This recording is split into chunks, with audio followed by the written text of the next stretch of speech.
have risen from the ashes to school the masses. Hello, everyone. Welcome to episode 155 of the Scholars of Wrestling Show. In case you haven't noticed, I am not Scholar Jeff. This time, behind the mic, as he likes to call it, I am Scholar Tarek.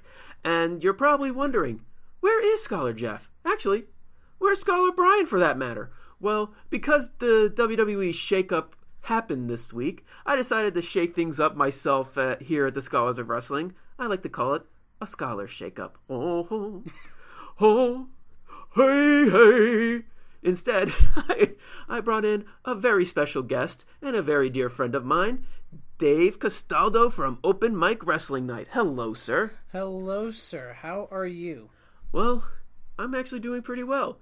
Normally, I have a little more fun with Scholars Jeff and Brian to torture. Because, you know, I'm continuously taking away that douche card that Brian so boldly likes to show off. But, yes. You know what? I decided to send them on a mission from God to do whatever it is that makes them feel happy.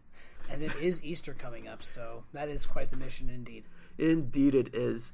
And speaking of the WWE Shake-Up, yes. Wow. I must say, things definitely have shaken up in WWE. Are they good? Are they bad? Yes and no. In my opinion, yes and no. Agreed.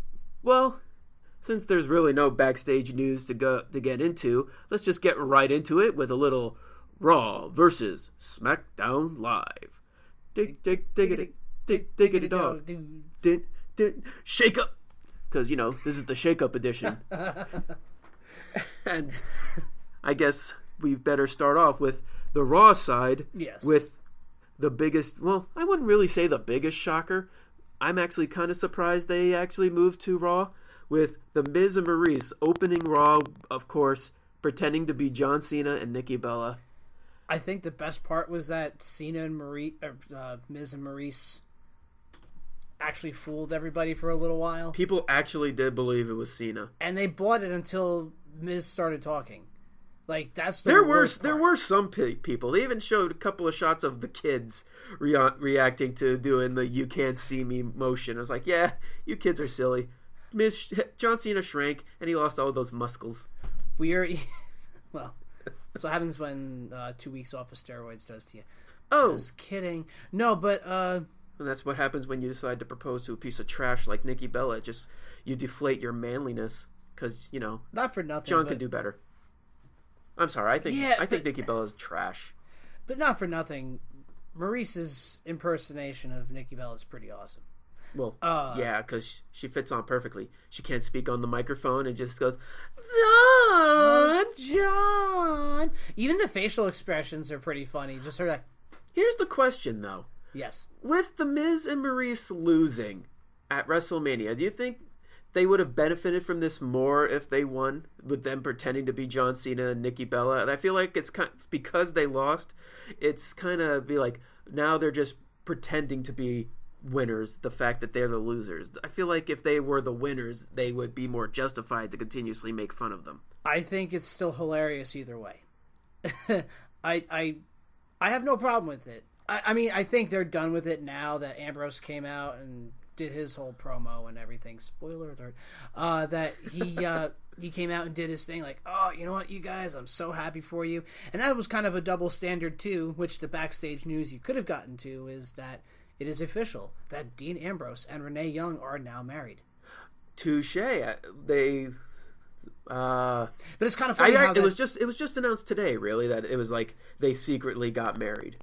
That's what I've been reading. It's like, oh yeah, don't tell Vince. Oh shit! Oops. Well, hopefully they're both on different brands, so have fun with that. Hopefully they don't get Lana and Rusev treatment. It's like, you did it behind my back? How dare you? I'm Vince McMahon. Damn it! I think they did it, but I think they did it with Vince McMahon's knowledge. But the problem is, I mean, as much as wrestling fans are great, a lot of them are creeps, and a lot of them can be just complete asses. And it had to take somebody to Google search them their marriage license, which was filed last year, and then they finally had to come out with, oh yeah, we're married, by the way, which is kind of shitty. But we're married, by the way, so back off! Pretty much. Stay away from my girl. Now he can actually say that. Yeah, but it was pretty ironic, though. Well, he did do it on camera for a little bit with the Miz feud. With they did. It kind of stopped after 2 weeks after he beat Miz or his security up. True. But, all right, well, in that case, let's just bring it right in since we're still talking about him. Dean Ambrose decided to show up and be the crazy guy who, quote, quote, thought it really was John Cena and Nikki Bella. I think it would have been better if R-Truth came out and did that segment. Well, they had to bring the Intercontinental Champion out somehow. Yeah, but I don't know. I'm just used to R-Truth being like. Well, the difference is, I think Dean Ambrose was just being the asshole and actually he's like, yeah, I know, I'm just messing with you because you guys are having yourselves a little identity crisis. R-Truth would have actually believed it was John Cena and Nikki Bella. I think it would have been even more funny. John, man, I mean, the last time I saw you, we were out hanging out with some pigeons, and after we got done hanging out with the pigeons, jeez, not for nothing, but I'm looking at you, but. You gotten a little smaller, man. You're laying off the weights? What? And you seem to resemble the tag team partner I had when I saw you hanging with those pigeons. Wait a minute. You look an awful lot like my tag team partner. Miz. Whatever happened to that guy? That would have been pretty good. And then he would have been like, truth, you idiot, like he did with Ambrose. It's me, Miz, and my wife, Maurice. Well... R-Truth would have basically pulled a Teddy Long, which, weirdly enough, pulled an R-Truth and just went, my bad, and just simply walked away. Dean Ambrose just pretty much pulled the Dirty D stunner, because, they're trying so hard to have Dean Ambrose be the crazy anti-hero, Stone Cold-esque type of character. Except a little more crazy. A lot more crazy. Basically, they're trying to combine the best elements of Stone Cold and Mick Foley into one. So, but again, you can't recreate the classics. All right, next picks. The next picks, Kurt Hawkins. Why? Well, you get a feeling with a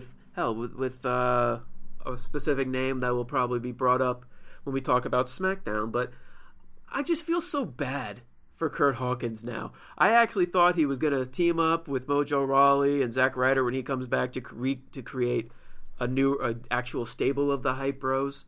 Because when Kurt Hawkins is a heel, he is absolutely nothing, which he still is right now. So he's like, yeah, I'm on Raw. I'm here. Big Show comes out and kind of destroys any kind of credibility that he had, what little he had. Yeah. It's kind of sad, really. I mean, Strowman needs new squash opponents on Raw, so I mean, this kind of works. But it just makes you wonder why do they really hire some of these talents just to be squash when they pay basically local guys at a very cheap rate. It's just. I mean, you call it the best way to put it, burying your talent. You call it a cheap rate. I mean, a lot of the guys. I mean, I know this from personal experience. Not me personally, but I know people who've done it. It's not cheap. they pay a good penny. But compared to actual talent is there weekly, I mean. Oh yeah, no doubt. But if you're a local talent and okay, you're paid an X amount just to show up. If you're asked by the company to show up, and then you're double the pay if you're asked to be on TV. It's just when you look at it, you're if you have someone like Kurt Hawkins, and if he faces a local talent, you're basically the jobber to the jobber. That actually is more sad than actually jobbing to legit talent like legit stars like Braun Strowman. At least when you're getting squashed, you're facing against a future superstar, like a future main eventer. And if you lose to someone like Kurt Hawkins, you're just like, I don't have anything. And let's say you have Kurt Hawkins versus Braun Strowman. Yes, Braun Strowman destroyed Kurt Hawkins, but it's not like Kurt Hawkins is any worth a shit. That if he destroys him, it's just like, okay, you're just as bad as facing a local talent. I mean, let's put it this way. I mean, and I know I'm kind of jumping ahead here a little bit. Guys like Jinder Mahal, who, in my opinion, has no business to be in the company, and we'll get into that later. Jinder Mahal, Kurt Kurt Hawkins. I don't know what they would have done with Shelton Benjamin if he were to actually come back and didn't get hurt before he debuted. Oh, I think he actually would have been a legit mid-carder. But who knows? Again, we don't know this. We see what Kurt Hawkins and Jinder Mahal have been since their return. But you gotta look at it this way. Kurt Hawkins and Jinder Mahal might be commanding a lot of money because they were on television. They were former TV talents, and you can't take that fact away from them. Mm-hmm. I'm sure they did very well in the independents. I know people who wrestled against them on the independents, and they had good matches. But when you're a guy who's been to the WWE, at any chance you get to kind of come back, and sometimes, no matter what capacity, you're going to go. Does it suck for us to watch them? Yeah. Does it suck that they're taking away television time from somebody else? Yes. But not every show is going to be like an NXT or a Ring of Honor or this or that. You know, they need filler time for whatever reason. And it's because they have a 3-hour show. Yeah, and don't ever expect to go back to 2, which I'm such a... I'm sad about that one too. I'm very sad. But from our perspective as fans, yes, it sucks that they're there and they're kind of wasting time and space. But as a performer, you got to look at it from their perspective. A chance to go out and tour again and to be on television again, you're not going to turn that down. I don't care who you are, unless you're like Punk or Del Rio, but they're also crybabies. But the one difference is with Kurt Hawkins and you said Jinder Mahal, and you were questioning whether or not what they were going to do with Shelton Benjamin. With Shelton Benjamin, he's actually compared Shelton Benjamin to Kurt Hawkins and Jinder Mahal is a completely different story. Shelton Benjamin has faced top stars, like Shawn Michaels and Triple H. He's faced top contenders. So the question on whether or not he would actually get a decent push when he comes back, because he may have gotten injured before he came, but he's still planning on coming back to WWE. Mm-hmm. I think he'll basically be put in not the top position, of course not, but a top position. I think he's even still going to go to SmackDown, and just think he's probably going to face someone like Sami Zayn. He'll probably fight Kevin Owens if he's still United States champion at that point. Too. Baron Corbin, Randy Orton. But yeah, but to think that Kurt Hawkins and Jinder Mahal's in the same league as Shelton Benjamin was just like, no. But they were a part of the group of guys that were names of the past that were coming back pretty much all at once. Mm-hmm. I mean, Rhino was an example. Then came along Mahal and Hawkins. I mean, what are you gonna do? And speaking of Rhino, hell, even Heath Slater and Rhino and Kalisto, they don't even show up on the show. Even Apollo Crews he shows up on the pre-show or the kickoff show. Kalisto and Heath Slater and Rhino just get cards saying, "Oh yeah, they're coming too." I mean, Kalisto actually has somewhat of a chance because he could just go right into 205 Live in the Cruiserweight division. He could. The thing I will say though, and I said this on my show, Apollo Crews is a very talented performer. He is. Very talented performer. His problem is what Daniel Bryan's problem was before he found the Yes gimmick. Great talent, but no gimmick to really get him over, which is sad. Well, the thing that I did... It's only because Apollo Crews was only in NXT for not even 2 weeks, and then they called him up to the main roster. He didn't have time to make a character. He was just Apollo Crews, and he was a happy-go-lucky guy. He didn't have time to spend in NXT to actually develop into something that connected with the crowd. He had enough time, but here's the problem that they had with him in particular. They blew their load on him really quick in the sense of... But bringing him to the main roster. Well, no, not even that, but they had him wrestling Finn Balor I think he had one non-title match and one regular title match with him. Both were great matches, but when you're, and no pun intended, when you're facing pretty much the coup de grace of the NXT roster at that time, where do you go from there? You really have nowhere else to go. There's not a whole hell of a lot that you can do on the NXT roster then at that point. And with him, he lost both those matches, correct? He did. That could have actually developed something like he came in, he was thinking he's hot shit, So he went straight for the main guy with the main title and lost both times. I think, and with that, it would be like him questioning. He would question himself. He would get himself stronger, and if anything, to kind of develop some kind of persona, heel, face, whatnot.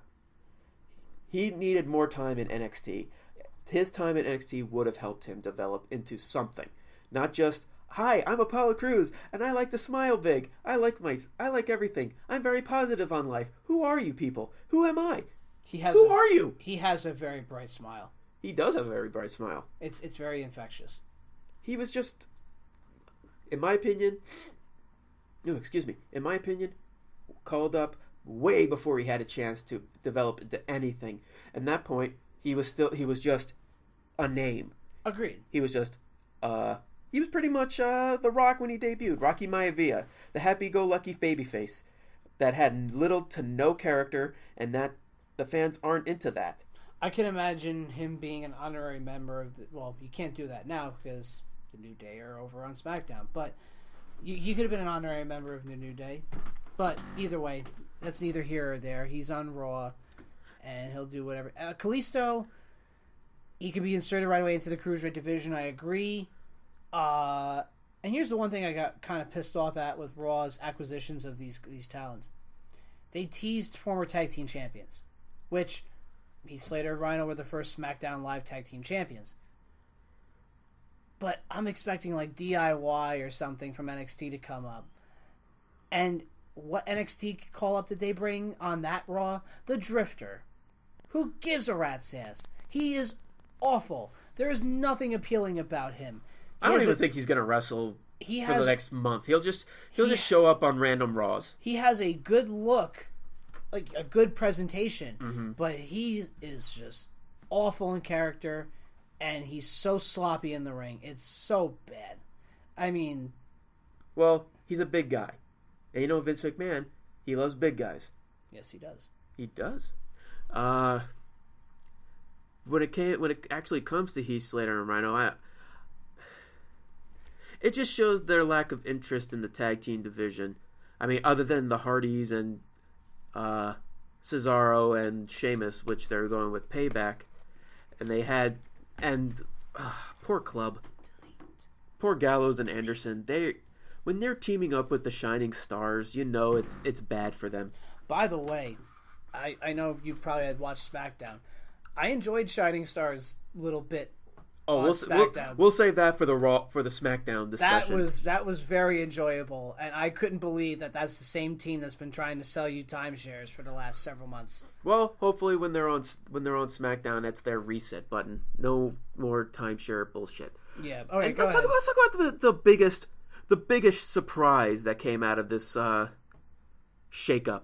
And that's our favorite Uncle Bray. Bray Wyatt showing up after the Jinder Mahal Finn Balor match. Once again, talking about Randy Orton and his match, House of Horrors match. And then he's like, "Okay, Finn, once I'm done with Randy, you better keep your eyes open." Well, that kind of just guarantees that, Bray Wyatt's going to lose the title match at Payback. I don't even care. I mean, to be truthful, do I wish Bray Wyatt had a longer run with the title? Yes. But when he won the Elimination Chamber, you knew what they were kind of setting up for. And he was in a good feud. He was in a title feud. He was in one of the main events of WrestleMania, which was pretty sweet. And he actually walked into WrestleMania as champion.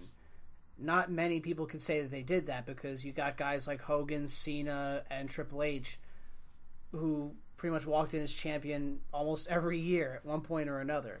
So you have Bray Wyatt, who is the WWE champion. Again, the same belt that was held by the likes of Triple H, like Hogan, like Jericho. Here's just the question, though. Bray Wyatt was pretty much in the main storyline of SmackDown. He was in the top title feud. And now, with him moving to Raw, he's just going to be pushed back. He's going to be pushed down. But you're in a feud with Finn Balor. I can't say that's... And who knows what condition Finn Balor is going to be once Payback is over because of that hard hit from Jinder Mahal. Mojo Rawley got him back good on SmackDown. Again, we'll get to that, but he got him good on SmackDown. But anyway, did you? Oh man, that hit in slow mo. You saw Finn's head just, no pun intended, shake up. But my God, hopefully it'll just be like, all right, just quickly rest for a week or so. You're not going to be in a match next week. You'll just show up as on the mic, rest up so you get back in the ring. Hopefully it's not anything long-term and damaging. Here's my thing. Well, I'll go with two things really quick. My biggest surprise, and I legitimately mean this, Alexa Bliss. Alexa Bliss... We'll move on to this one, yeah. Alexa Bliss was the main SmackDown Live heel. Her matches with Naomi were good. Their feud was really good. Their interaction on the microphone's really good. Alexa Bliss is a much better woman on the microphone than Charlotte. Charlotte's the better wrestler. And I think, but even though when they initially did the brand split, I thought the three people that really stepped up their game were Alexa Bliss. Baron Corbin was definitely another one of them. He's grown on to me. And, well, actually, no, those were the main two. Because there was no third? No, there was no third. Those were the main two. Mm-hmm. And right now, Alexa Bliss is... I almost see this for her as a reward for being the top SmackDown heel, that now you're going to, in theory, be the top heel on Raw, the flagship show. Whereas... And then you have Mickie James coming in, which, again... It's Mickie James. Right. You can't really complain about that. It's just Mickie James. Now the Raw Women's Division is very interesting, and we'll get to that. It's gotten broader. We'll get to the... Well, it's turned into more from a 4-woman show to now you have Nia Jax coming into her fold a little bit. Yeah, right. Sorry, Nia Jax. Sorry, more into her fold than freaking Dana Brooke. Why is that woman allowed on TV? She is. Oh, I'm making strides. Shut up! You're not making any strides. You suck. You can't talk. You can't wrestle. All you can do is flex your freaking biceps.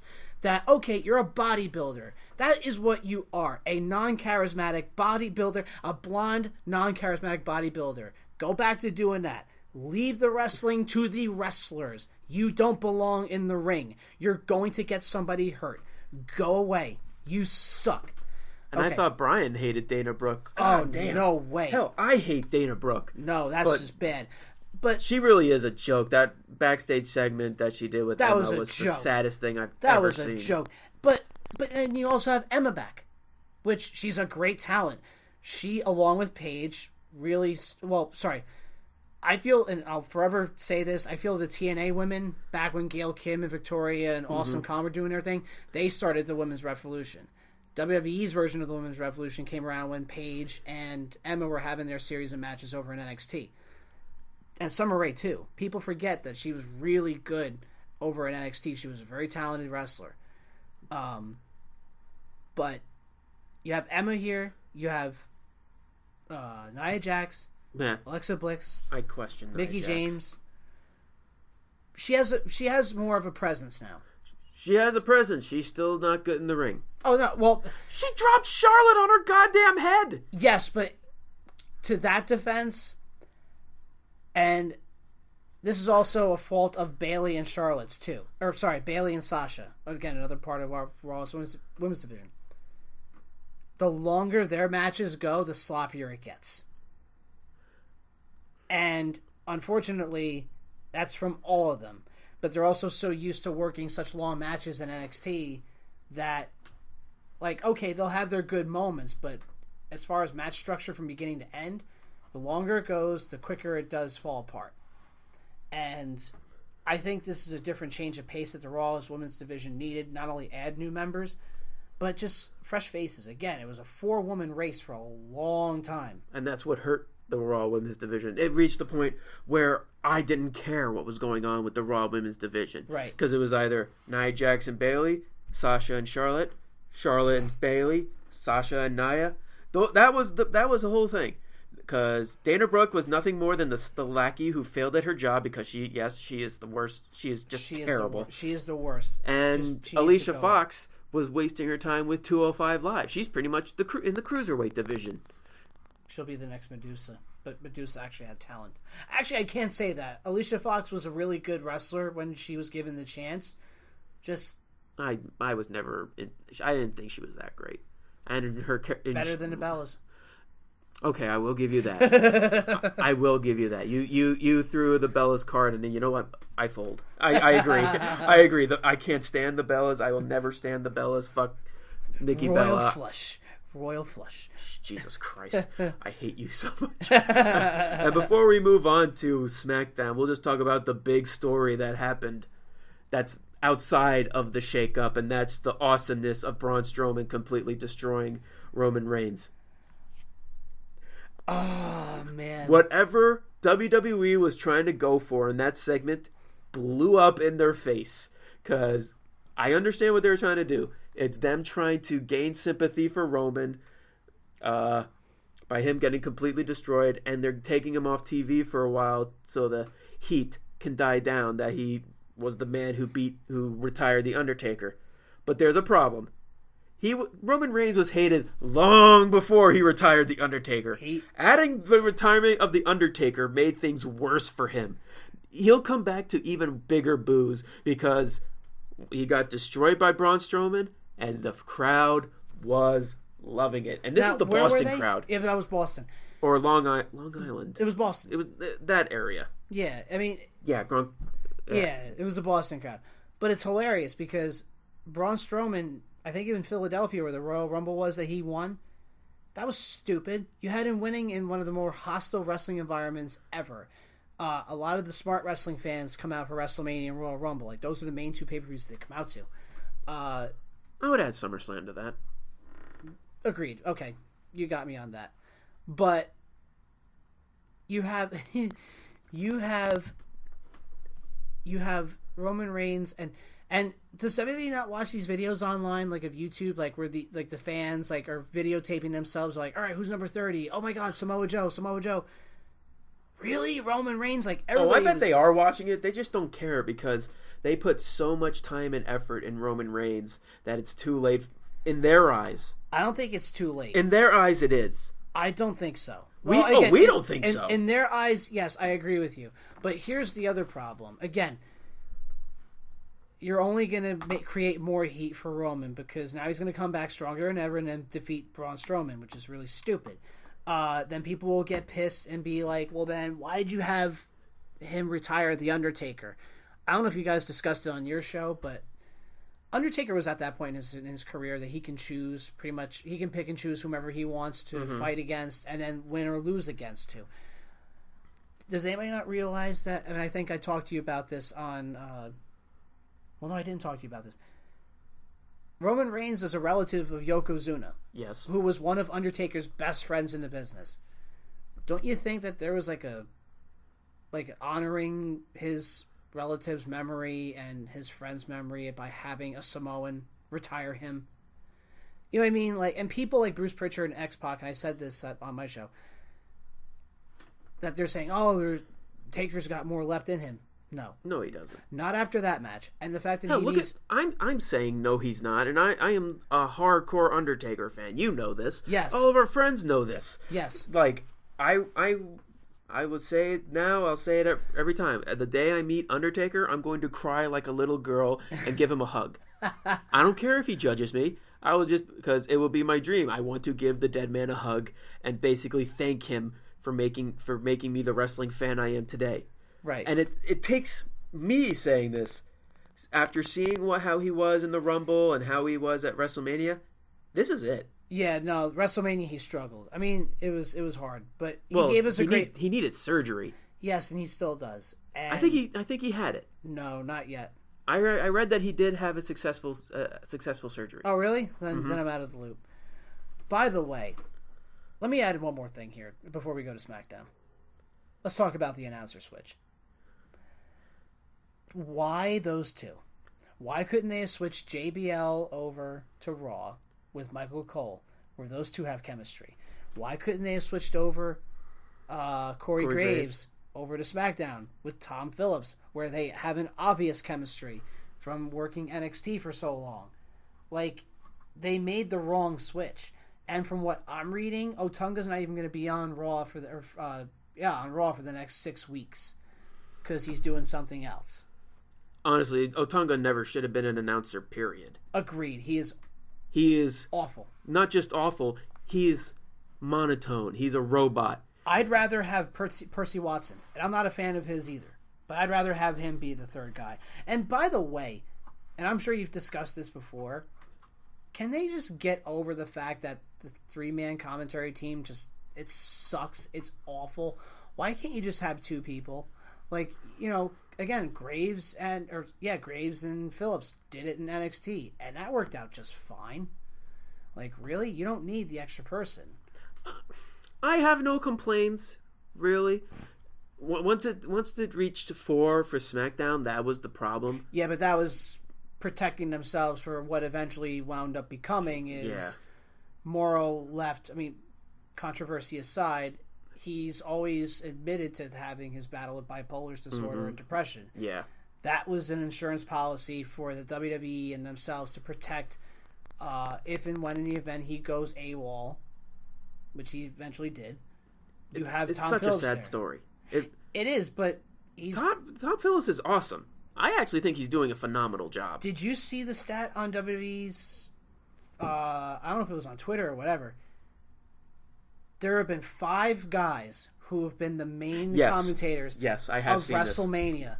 Michael Cole, yes, I have seen Monsoon, this. Jim Ross, Vince McMahon, and Tom Phillips. That is bravo for 33 years of WrestleManias, and he's achieved that level of, I guess, trust is the right word. He deserves it. He's awesome. I think he's amazing. I think he's good too. And I do agree with you 150%. Corey Graves should have gone to SmackDown. Yes. Agreed. He really should have. And him and Tom Phillips have great chemistry. And I do somewhat like the chemistry of Byron Saxton and Corey Graves. Oh yeah. I do like their chemistry. That's why I'm a little disappointed with Byron Saxton going to SmackDown, because it's when you really look at it. Yes, JBL is the heel commentator in the group, but he's kind of a positive guy too. He's not a guy to be smiling and having a good time. True. Which is very unheel like. So it throws you off a little bit. 3 happy-go-lucky guys being the commentators of SmackDown. It throws me off a little bit. And not for nothing, and I love Mauro Ranallo. I loved what he brought to the table. Oh, as did I. 205 Live, the Cruiserweight Classic, more importantly. I think that's the best work he did in WWE. Agreed. And the Backlash pay-per-view. But the problem is, I mean, sure, whatever BS JBL might have been saying, but Mauro Ranallo's bread and butter has always been mixed martial arts and fighting. There's no banter back and forth in that kind of commentary because you're in a strict line of work.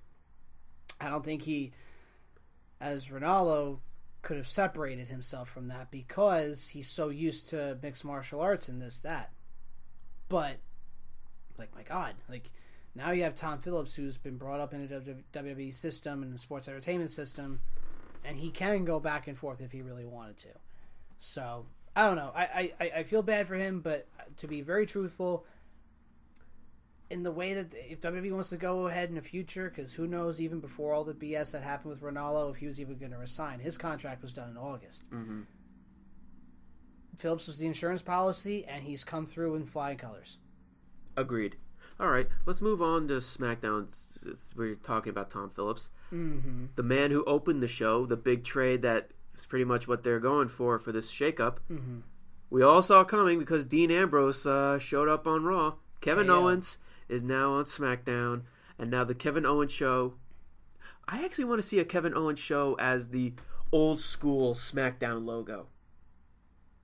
They'll have a T-shirt ready. I mean, they did it with Raw. They had the Kevin Owens show in the old school Raw logo. I can't wait to see it with the SmackDown logo. It'll come. Like the old one, the original SmackDown, with the theme song. Yeah, and then they'll have the WrestleMania 3 logo revised as KO Mania 3 eventually when the time comes to. Mm-hmm. And it's great because Kevin Owens, in my opinion, should be. I mean, his run as Universal Champion obviously was tainted, and it wasn't good because he had a long run, but it was a long run for all the wrong reasons. Oh yeah, we talked about this in great detail here, right? And I pretty much had a good debate with Jeff about it. But I would like to see him as WWE as WWE champion eventually because he pushes merch like crazy. He does. He's one of the top merch guys. He's one of the best talkers that the roster has. And to be very honest, I just really think that I think he deserves another chance at the main belt. But I think he's going to get it as soon as he drops the U.S. And I think he's going to drop the U.S. to AJ Styles, which, spoiler alert, I think was the big main event for SmackDown with Corbin and the new addition to SmackDown, which everyone saw coming, Sami Zayn. Yep. Which he fits right at home. And I'm a big fan of. I mean, at first Baron Corbin I wasn't a fan of, but he's really grown on me. I like Baron Corbin too. I read something and I retweeted this. That I'm reading that the Styles KO feud is very temporary because they're planning on having Orton win, obviously, against Wyatt. Mm-hmm. And then they're going to extend the U.S. title feud. But I think they're saying the next feud for Orton is going to be Corbin, which I'm okay with because Corbin's already proven that he can hang with the big guys, like the top name stars. I don't want to see him win the belt, but I want him to gain the experience. He's not going to win the belt. I want him to gain the experience, and it'll help him. And then they'll go with Styles versus Orton, which would be awesome for the title. Have that for SummerSlam, which I would be a huge fan of. They would have to turn Orton heel. Because Styles is not a heel anymore. Oh, no way. I don't even think it would be a face versus heel thing. I think it would just be, I'm better than you. And then it'll be, well, where have you been all this time? I've been here for 12 years or whatever it is, and you've been going everywhere else. And yeah, you had one run as WWE champion, but I'm a 13-time world champion. What now? I could see him doing that, but as like the smug heel champion, not like to an extent something similar to Kevin Owens. True. Being the smug heel champion, not this mind game storytelling that he did with Bray Wyatt. True. But I do see for a good time being Kevin Owens and AJ Styles with the U.S. title. And I see AJ Styles holding it at least once. Yep. Before SummerSlam. Only time will tell. Because it's very different storytelling in WWE these days.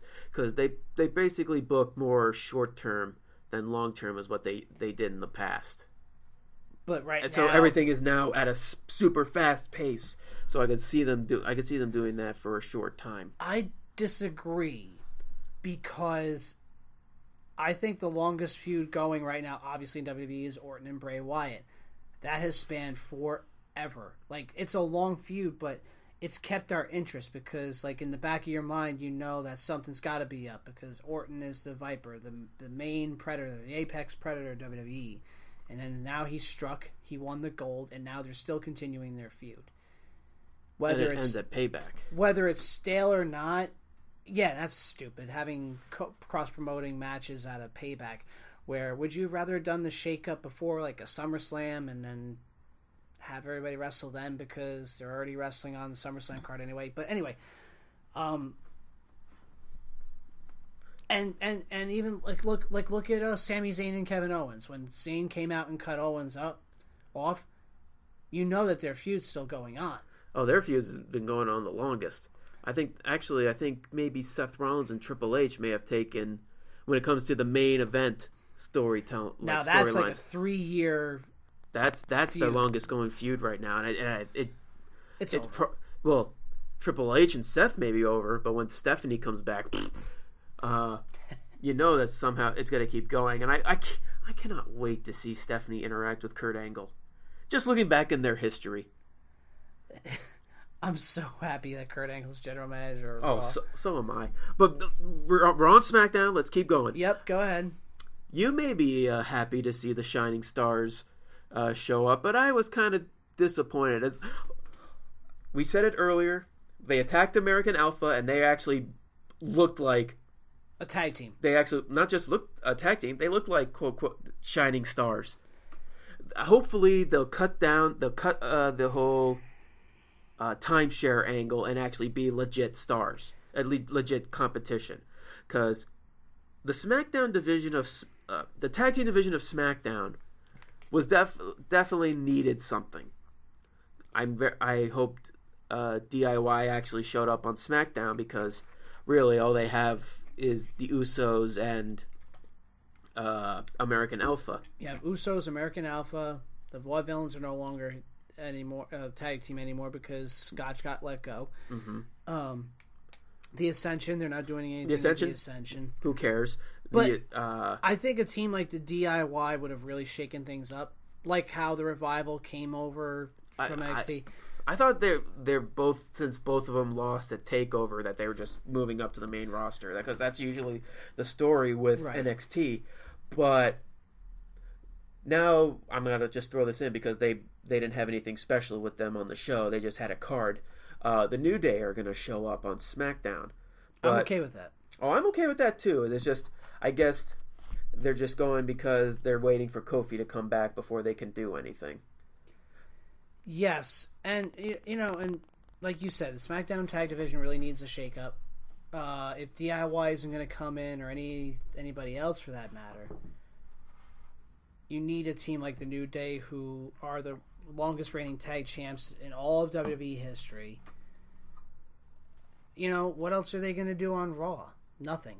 So SmackDown, they're needed. They're needed really bad on SmackDown. Oh, they could have done something different with them. I'm sure. On either show. But I think the brand switch is beneficial for all three. What I feel is that I just hope that, like, it's just, okay, we're on SmackDown, we're just going to go for the SmackDown tag titles. I want them to do something more. I want them to basically pull a DX where they're a stable, but they're going with their own. It's like they can be tag team, but someone else can go for a singles title run and all that. It's basically, it's not the New Day the tag team. It's New Day the stable. I feel like with WWE's booking, it's New Day the tag team, because that's really all they're good for, at least in WWE's eyes. Because when they lost the tag titles, they were nothing more than showmen. If they never reinforced the Freebird rule on them, like where any two members could participate in a tag title match, then I think that's where it would have gotten stale real fast, in the sense of, I think it was Big E and Kofi who actually won the titles, and Xavier had wrestled in a lot of matches for the tag titles. You had a new combination almost every other time, other than the main two being Kingston and Big E, but I don't know about them as a New Day stable. Maybe if they added one more member, then maybe you could concentrate them on a singles title. Let's say if they did eventually add Titus O'Neil, or let's say if they that ship has long sailed. I know, but let's say if they did add him, or let's say if they added Apollo Crews, like we were saying, he needs a gimmick somehow, just somebody. Then maybe you could have gone like, all right, well, they can go for this, they can go for that. Like Evolution, Orton was the Intercontinental Champion, while Batista and Flair were the Tag Team Champions, and Triple H was the World Champion. They could have tried to go something like that, but I think even that ship is long sailed now. I think it's just the three of them, they're the tag team, and that's it. I think that's kind of where it's at. But it's good to see the SmackDown Tag Division get these new acquisitions, meaning Shining Stars and the New Day. As long as they push them correct, well, at least the Shining Stars' sake, what they push them correctly. What they do with them is completely up to, obviously, the writers. So we'll kind of see where they go. And we'll move from the tag team division to the women's division, which I don't know why they did this. I actually think it actually hurts Tamina, which here it says she was a free agent, but I feel like she was already a member of SmackDown. She was already a member of SmackDown. So I feel like the announcing her as a new member of the SmackDown Women's Division was just a waste of time, and they just used it to troll the audience to bring in Charlotte, which I feel like, really, are you guys gonna just kind of demote Tamina like that? I feel like it was just basically, it's like, okay, Tamina's here, whoop-de-doo. Oh yeah, here's Charlotte. Here's the real attraction. Yeah, but I think it's at that point though too. Like, she knows where her spot is in the lineup, and I hate to say it that way because it's really. I could see Tamina being the Nia Jax of the SmackDown Women's Division. She could be, but Tamina's actually talented because she comes from a wrestling family. Not that Nia Jax doesn't, but she knows how to work. You know what I mean? She knows how to work. I just feel like they really, especially after what they did to her here with the introduction of Charlotte to the women's SmackDown women's roster. That was a tongue twister. Mm-hmm. It's like, okay, I want to see a Tamina versus Charlotte. I want to see Naomi versus Charlotte. Oh, that's another great one that'll happen. That's going to be a very good one. I can't wait. What I liked about the women's division on SmackDown is, compared to Raw for the past few months, they actually had a division. They had like at least 7 women. And every one of them was in the feud, whether it be Nikki Bella and Carmella, then eventually Natty and Carmella. Except Carmella sucks. Or Natty and Nikki. Yeah, she's not that good either. She is so terrible. Which I was really hoping Enzo and Cass would show up on be a new addition to SmackDown. Yeah. At least they would actually have a chance of winning Tag Team Gold, which, I swear to God, are they just destined never to win Tag Team Gold? I think so. Ever? I think so. Such a goddamn shame, because they're so much fun. They're fun. They push merch. Anything that you would want a top talent to do. But who knows? They should have won the NXT tag titles. Hell, they should have won the Raw tag titles. Yeah, but the Hardys kind of came up and ruined that. I'm talking about long before the Hardys show up. They should have gotten the titles at least when they actually were a hot commodity when they first came up from NXT. Yeah. Now that they actually didn't do anything and gotten a stupid feud with Rusev and Lana, which we'll get to them right after coming up, their stock went down dramatically. It's because of that stupid storyline. I don't think their stock dropped. It's just a matter of... it did. I don't think it dropped. It's just a matter of... It's fixable. Their stock, it's fixable to get back to a top spot, but being in such a ridiculous storyline, which any other circumstances, Enzo and Cass would have been the heels. True. Oh, well. Apparently, being in a feud with Rusev and Lana is kind of a kryptonite.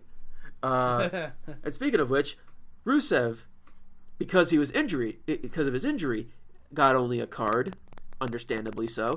I hope that he actually can become something. I like Rusev a lot. I actually think he deserved a lot more than getting completely annihilated by Big Show the last time we saw him. Granted, it was understandable to write him off TV because of his injury, but I can see him being a top contender on SmackDown. I don't think so. I think... Well, that's just like your opinion, man. It is like my opinion. And my opinion is of that after his first U.S. title reign, when he eventually lost to Cena, and it's not because it's Cena and the curse and whatever, just I think they didn't know what to do with him, unfortunately. The thing with him is he had a great thing going for him as being the Bulgarian Brute, like as being this powerhouse. Then you have to make him handsome Rusev, really? Well, that's the whole storyline with a broken nose, I believe it was. But they did something similar with Cody Rhodes. Yeah, but Cody Rhodes, he had the handsome gimmick, and then he became the deformed monster. Yes. They kind of just did a reverse thing with Rusev, and I thought it was kind of funny. Ugh. I actually do like it. I actually could see Rusev, I could see them kind of dropping the evil Bulgarian foreigner gimmick. Okay, so they're going to make him a member of Billy and Chuck? No. Did you see that Snickers commercial that they had with him? He was working out in the gym. I actually talked about this before.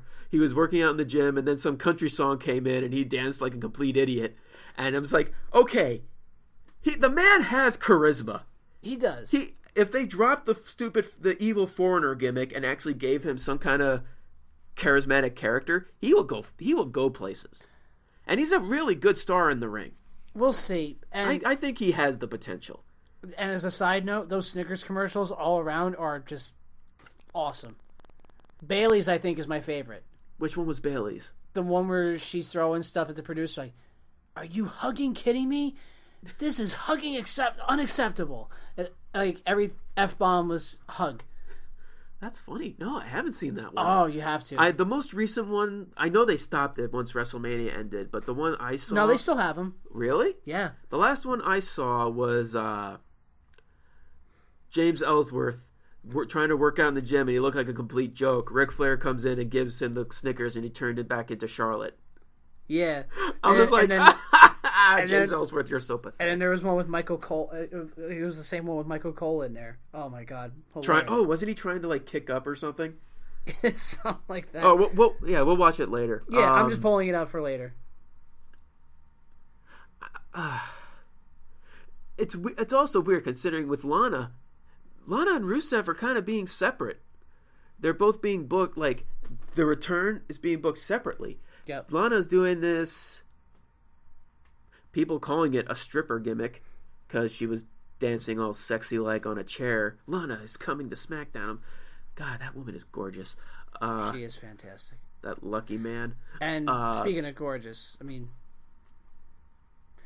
Alexa Bliss is like that little pocket-sized figure that I can just fit in my pocket. You're dirty, man. But like, it's like I will agree. She is adorable. She is adorable. Whew.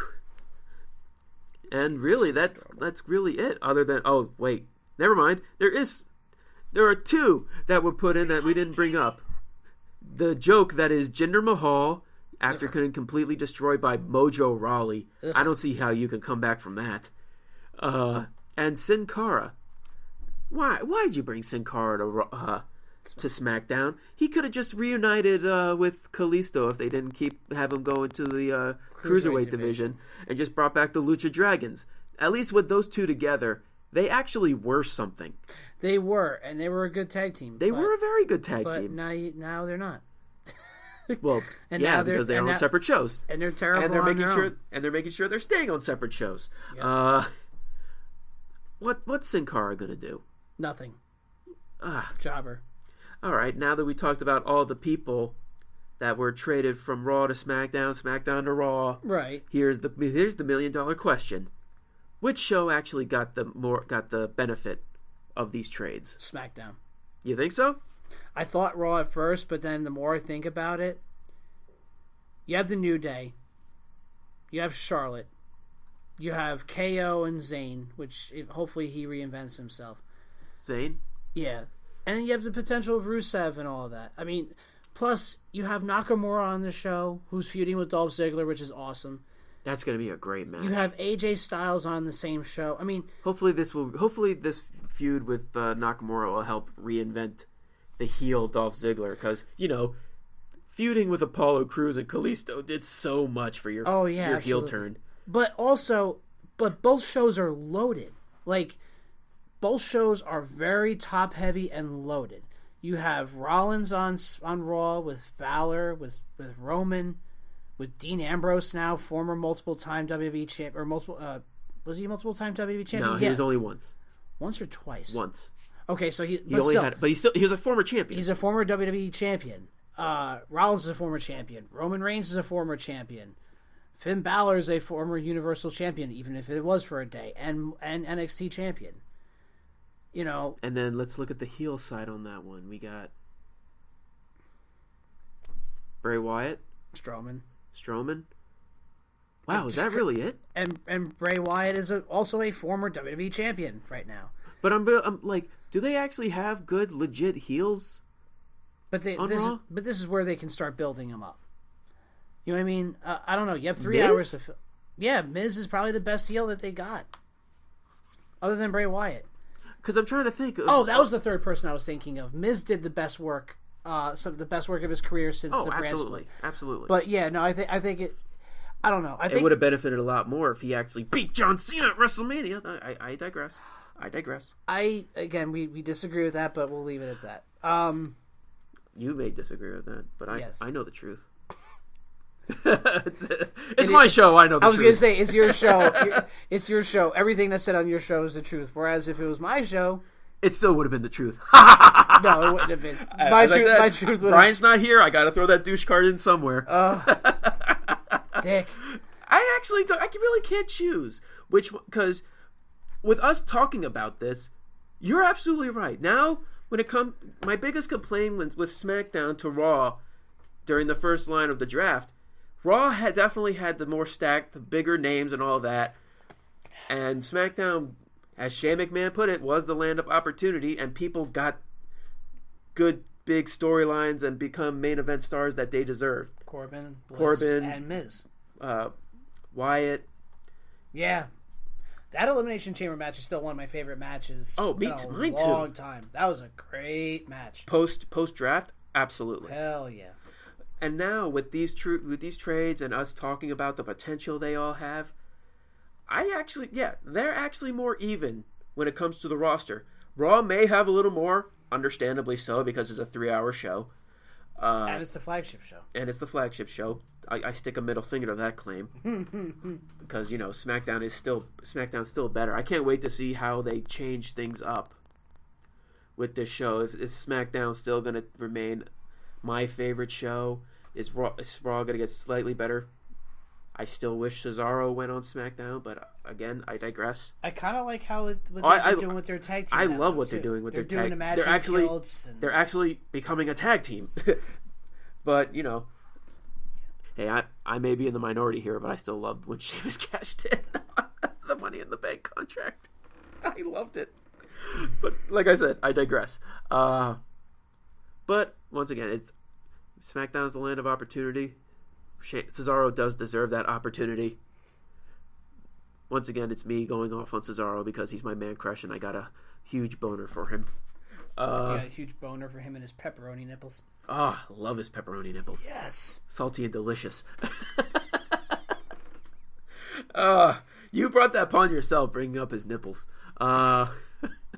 I just didn't realize you would take it the extra step. My God. Well, you know what I think. But now, yes, we want to know what you, the audience, thinks. Yes. What do you think about the WWE Shake-Up of 2017? Do you think that they were very good trades? Do you think SmackDown got the better trades? Do you think Raw got the better trades? Or do you think, how I think, that everybody wins? Well, that's up to you. Be sure to leave your comment down below. Make sure you like this video, and if you like what you hear, there's plenty more where that came from, and subscribe to our channel. And if you want to find us on our Facebook page, look up the Scholars of Wrestling Show. If you want to find us on our Twitter machines, you can look us the home channel, the Scholars of Wrestling Show, Scholars OW. You can find me at the Avatar. And since the other two aren't here, I guess I got to go for them. You can find Brian at Atomic Beanpole. And you can find Jeff at I am Robbie Rage, all one word. You see, Jeff? You see how easy that was? You keep having to make things difficult. He's not even here and I'm still yelling at him. Dave, where can they find you? Before I plug my things, you realize you're talking about the Atomic Beanpole being Brian's tag. I almost saw the aliens for Opacron Persei saying that one. The Atomic Beanpole! Bring me his human horn. I think Brian would actually get a kick of that. Yes. Anyway, thanks for having me on. Especially with his history with aliens. Oh, God, yes. He has plenty of history with them aliens. I'm sure he does. Oh, God. I love him, though. I love him. Okay, but my plugs. Open Mic Wrestling Night every Wednesday night, part of the double main event. 9 p.m. Eastern for 1 hour, Wednesday nights, then followed by the Indie Power Rankings Tag Team Top 5 Reveal. You could go to blogtalkradio.com/fillinthevoidpn for any of my archives. You could also subscribe to Fill in the Void Podcast Network on iTunes, on Stitcher, and on Google Play. Plenty of places to find my show and everything else that the podcast network brings to you. And thank you so much again for having me on. It has been fun. It has been fun. Thank you for accepting our at least my invitation, because these two idiots don't know that I called you here. Hey, they're not here. Once again, pulling out that douche card. Even when they're not here, I'm raining down on their parade. Yes. Yes. And hopefully we get to do this again soon. Yes. Sooner rather than later. Yes. Thank you all. You know who, well, in this case, who I am. I am a member of the Scholars of Wrestling, and you have just been schooled. You're welcome. Good night, everyone. Thank you again, Dave, for coming on the show. You're welcome. Get the fuck out.